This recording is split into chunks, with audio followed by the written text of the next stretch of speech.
An overnight fire puts nearly a dozen people out of their homes in South Jersey. A mother stops at nothing to find the man who broke into her home and into her daughter's room.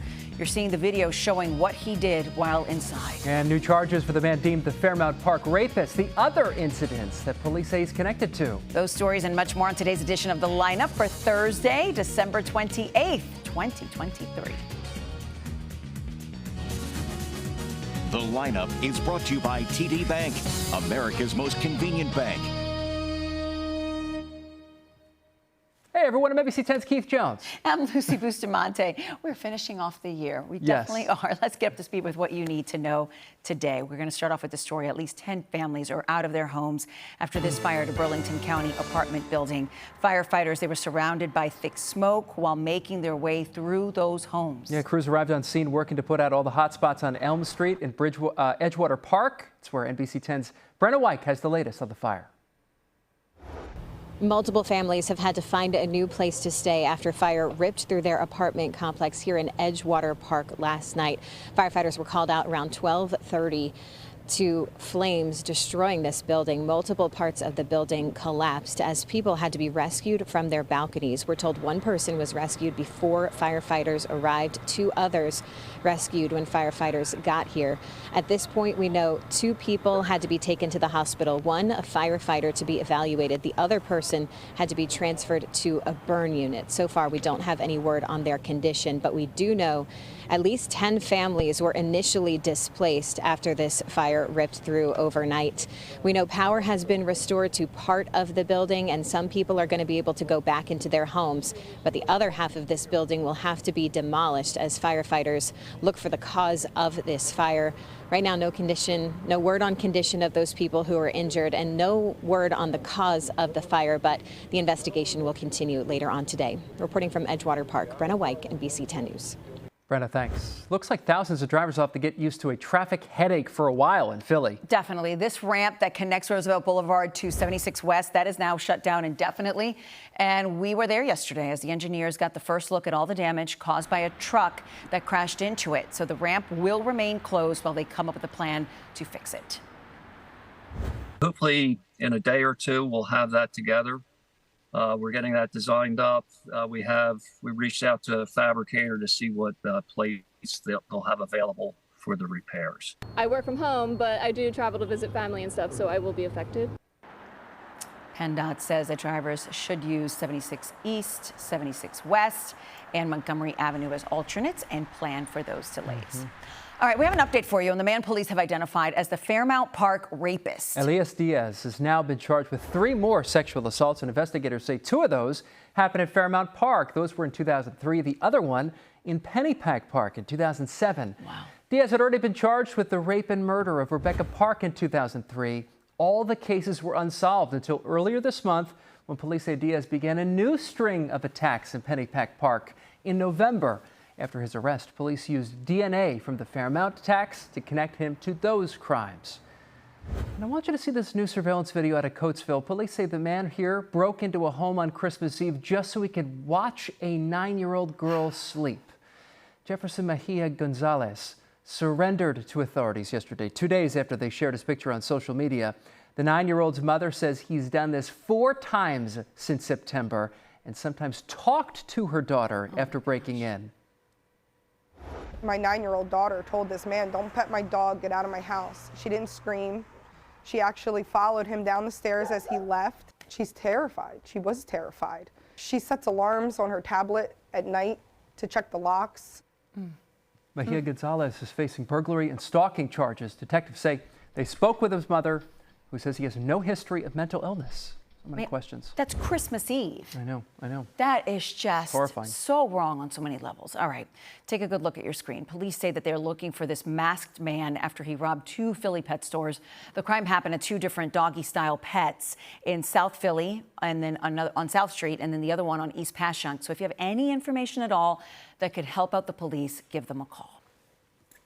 Nobody matched the numbers, Keith Jones. Nobody. Nobody. Not us. No. Yeah, there's that too. Yeah. Yes, that's true. But we have a chance to try again, right? So how much the prize is growing to, and your next chance to win it, that is coming up. Yeah, plus bringing in the new year right. We show you the preparations happening now for New Year's Eve. Back in 30 seconds.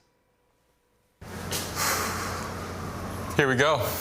Here I go again on my own. Introducing the all-new TD Clear credit card with no late fees and no interest, just a simple monthly fee. That's predictability, even when expenses aren't. $4? That's bananas. It's a pear. Oh, man.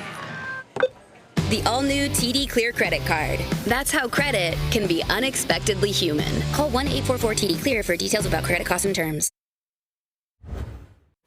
The Eagles continue to shine a light on local nonprofits in our neighborhoods that are seeking peace in Philadelphia. Yeah, the team launched the new phase of its A Fan for Change campaign. It'll feature the 9 organizations that received more than $290,000 in grants from the Eagles Social Justice Fund this year. Well, gun violence in the city's down this year. The Eagles say more work needs to be done. The organizations that we're spotlighting are doing this work every day to provide this hope to Philadelphians across our region. And so for us to be able to shine that spotlight back on them is the best part of this campaign. It's the best thing we can do. And the Eagles established this campaign 6 years ago. Wow. So since then, they actually provided area-based organizations with more than $2.3 million. So doing just great work. Yep. No matter what's going on in the field, they're just in the community. They're awesome. So new this morning, you will have another chance at buying the winning ticket for a growing Powerball. Nobody matched the numbers again for last night's $700 million jackpot. The winning numbers are 4, 11, 38, 51, 68, and the Powerball is 5. And now it has risen to $707 million. So even if you cashed out, it would be $355.9 million. And the people buying the tickets, they're going to have to do it all over again. Some already know exactly how they will spend it if they win. Well, I would go to the islands, be down there, retire. Well, I'm already retired, but I'd retire even easier. Pay off my grandson's college education and put some money into the neighborhood.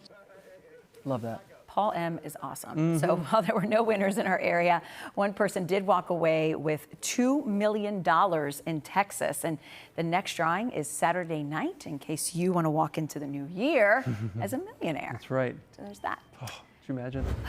Yes, I could. Yes, I could. Maybe this is a way that you want to spend it. Buy something on the shore. Fans of the reality show Jersey Shore won't be able to visit one of the cast's favorite clubs anymore. If you watch the show, Karma has been demolished for redevelopment. The nightclub is in Seaside Heights. It was a hot spot for Snooki and the gang more than 10 years ago. Soon the property will become a mixed-use condominium. A realtor connected to the project says the new building will have 36 units with stores on the bottom. He says it'll have a gym, pool, and a rooftop with ocean and sunset views. People who end up living there will be able to carry on that Jersey Shore tradition of gym tan laundry, GTL. How are you feeling about this, Keith Jones? You know what? It's fine. I have people live there instead of it being what it was. Like, I remember going to Seaside Heights and seeing it. Not worth turning into a Jersey Shore museum? No, not at all. No, this is going to be nicer, that's for sure. Too funny. 3, 2, 1, Happy New Year! Practice makes perfect. They're making sure that the Times Square New Year's Eve ball is good to go with a few runs. Sunday night, they will do it for real. 6 p.m., the ball is going to be raised to the very top of the pole at 1 Times Square. And then at 11:59, the ball will make its 60-second descent down the flagpole to signal the start of the new year. NBC10 also wants to help you ring in the new year. We'll be broadcasting this Sunday's 6 p.m. fireworks show from Penn's Landing live on the air. So make sure you stay tuned to that. We love airing it. And it seems like every other year the show gets better and better and better. Definitely. And that 6 p.m. is great for the kids. It's also good for us working the morning show the next morning. Exactly. We can see fireworks. It's great. That's it. Yeah. 6 p.m. So otherwise we get up at like, what, 1:45, 2 o'clock in the morning. Oh, let's not remind each other. Midnight's different. Go buy that lottery ticket, my friend. That's right. All right, that does it for today's edition of The Lineup. For Lucy Bustamante, I'm Keith Jones. Remember, you can get NBC 10 News updates right here on the NBC 10 app. And be sure to catch us weekday mornings from 4 to 7 a.m. Have a great day. Bye.